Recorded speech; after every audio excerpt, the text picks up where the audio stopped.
কি জানো কেউ আড়ালে বসে তোমাকে জীবন দিয়ে ভালোবাসে।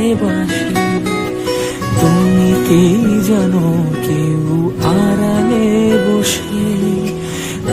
হ্যালো বন্ধুরা, ওয়েলকাম ব্যাক টু জুইন্স ব্লগে সকলকে অনেক অনেক স্বাগত। তো বন্ধুরা, ভিডিওগুলো দিতে অনেক লেট হয়ে যাচ্ছে, কারণ একটু অসুবিধার মধ্যে আছি। মানে কদিন ধরে শরীরটা ভালোই লাগছে না, মাথা যন্ত্রণায় খুবই ভুগছি।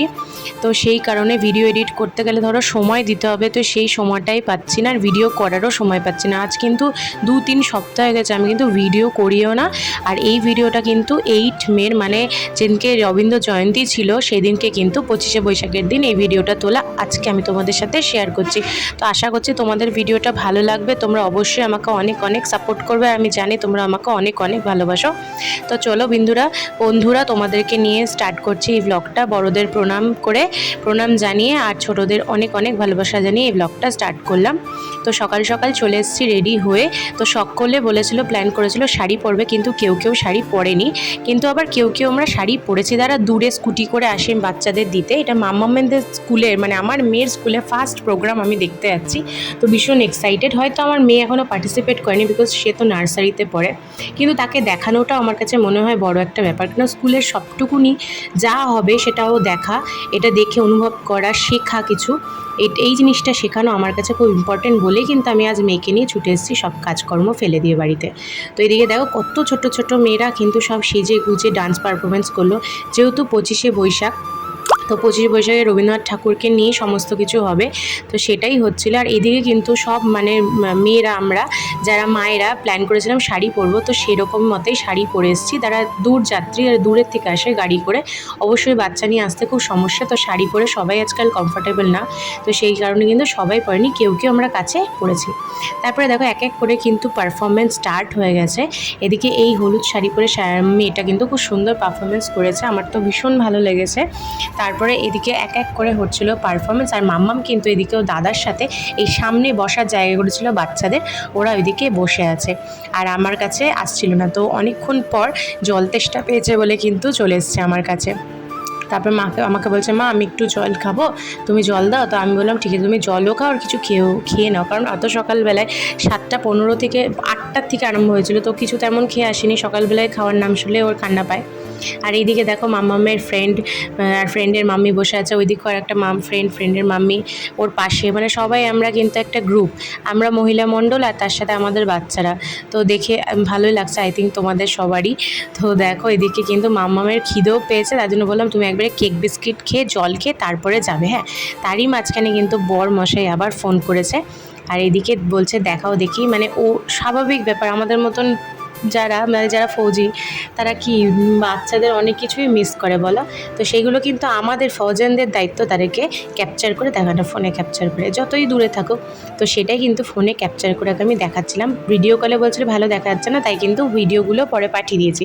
তো আমি বলছি ও তো পারফরমেন্স করে, বলে ও পারফরমেন্স করেনি তো কি, যে আমার মেয়ে তো আছে ওখানে স্কুলে, ওর স্কুলের প্রোগ্রাম আমরা দেখতে হবো, এটা একটা আলাদা মজা। আমি বললাম অবশ্যই, সেই জন্যই তো তোমার মেয়েকে নিয়ে চলে এসেছি আমি। তো দেখো এদিকে মাম্মামের সাথেও একটু কথা বলে নিল, তারপরে ভিডিও কলটা অফ করে আমরা এদিকে গোটা স্কুলটা ঘুরছিলাম। তো আমরা কিন্তু মাম্মামের স্কুলটা পুরোটা দেখিনি, তো উপরে দোতলাটা প্রায় দেখাই হয়নি। তো সবাই মিলে আমরা দেখলাম উপরে কিন্তু বড়দের ক্লাস, আর এইদিকে কিন্তু হল, মানে এটা হচ্ছে তোমার সেরিমনি হল, মানে যে কোনো প্রোগ্রাম বলো সব কিছু এই হলটার মধ্যেই করা হয়, যে কোনো সেরিমনি পালন করা হয়। তারপরে দেখো এইদিকে কিন্তু একটু ফটোশ্যুট চলছিল। তো ফটোশ্যুট করার পর আমরা চলে গেছি এদিকে প্লেগ্রাউন্ডে ছিল এত বড় একটা স্লিপ। তো সেই স্লিপে স্লাইড করতে কিন্তু মাম্মাম বড্ডই ভয় পাচ্ছিলো, তাও আমি বলছিলাম উঠবি। তো পরে আমি ভাবছিলাম না থাক, পড়ে গেলে যদি কিছু লাগে তখন ওর তো পাপা আমাকে বকা দেবে। তখন আমি কিন্তু ওকে স্লাইড করাইনি। তারপরে এদিকে কিন্তু চলে এসেছি দোলনার এখানে। তো মাম্মামকে বললাম চলো মাম্মা আমরা দোলনা চড়ি। তো যেহেতু ওর ফ্রেন্ড ওখানে উঠছিল, ও বলছিল একটু উঠবো মাম্মি, আমি বলছি না শোনা তোমরা দোলনা চড়ো। তো ওর ফ্রেন্ড এদিকে আরেকটা জন চেপেছিল, একটা স্টুডেন্ট এই দোলনাটাতে। তো ওকে বললাম একটু বসতে দাও বাবু বোনকে, তো ও বসতে দিলে, তো তিনজনে মিলে এদের চড়ছে। আর এইদিকে কিন্তু মামামের ফ্রেন্ড দোলনা চড়তে ভীষণ ভয় পাচ্ছিলো, কিন্তু ছোটো ওরা, আর দোলনাটা কতটা উঁচু, তাই ওরা কি গ্রিপের মধ্যে আসে না, যে পড়ে যাওয়ার একটা ভয় থাকে ছোট্ট বাচ্চা। তারপরে ফাইনালি দোলনা টোলনা চড়ে প্রোগ্রামও শেষ হয়ে গেছিলো, আমরা কিন্তু বেরিয়ে দিয়ে পড়েছিলাম বাড়ির দিকে। আর এতটা রোদ ছিল, মামামকে ক্যাপ পরিয়ে নিয়েছিলাম, আর দিয়ে ছাতা নিয়েছে। আর মামামের স্কুলের সামনে কিন্তু কিছু পাওয়া যায় না, আজকে কিন্তু স্কুটি নিয়ে আসিনি, যেহেতু নতুন নতুন স্কুটি চালাচ্ছে, শাড়ি পরে পারবো না, তার জন্য হেঁটে হেঁটেই যাচ্ছি, কাছে যেহেতু স্কুল হেঁটেই চলে গেলাম। আর ছিল মেজো যাও ছিল, মেজো যার ছেলে আমার সাথে আছে, আর মেজো যাও আগে আগে তাড়াতাড়ি করে চলে গেছে, কারণ ঘটে গেছে আর একটা বিপদ। মেজো যা ছোটো ছেলেটাকে রেখেছিল বাপের বাড়িতে, ওর বাপের বাড়ি কাছে বলে রেখে এসেছিলো, তো বড়ো ছেলেটাকে নিয়ে স্কুলে এসেছিলো, ভেবেছিলো যে স্কুলে দুষ্টুমি করে তাহলে বড়োটারও প্রোগ্রাম দেখা হবে না।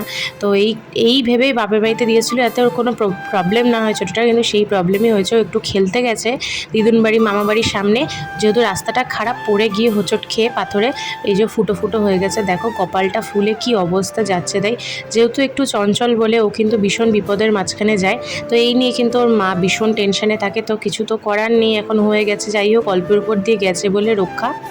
তো বন্ধুরা, এই হচ্ছে আমাদের বাড়ির স্টোরি, যে বিপদটা কার, বিপদটা কিন্তু সবসময় ছোটোটারই আসে।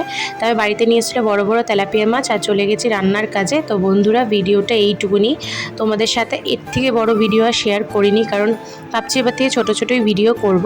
তো আশা করছি তোমাদের ভিডিওটা ভালো লাগলে অবশ্যই চ্যানেলটাকে সাবস্ক্রাইব করো, চ্যানেলটাকে প্লিজ সাপোর্ট করো, আমাকে প্রচুর সাপোর্ট করো, তোমাদের সাপোর্টের আমার প্রচুর দরকার আছে। আমি আজকাল ভিডিও বানাচ্ছিলাম, মন মেজাজও সত্যি খুব খারাপ, মানে কি বলতো, যে ভিডিও বানাচ্ছি আর ভিডিওর যদি কোনো ইমপ্রেশনই ভালো না আসে তাহলে কী করব। তো চলো বন্ধুরা, তোমরা সুস্থ থেকো, ভালো থেকো, আর আমাকে অল টাইম সাপোর্ট করো। ভিডিওটা ভালো লাগলে একটা লাইক করে যেও, চ্যানেলটিকে সাবস্ক্রাইব করে আমার পাশে থেকো। তো চলো টাটা, আজকের মতন দেখা হচ্ছে নতুন একটা ব্লগের সাথে বন্ধুরা।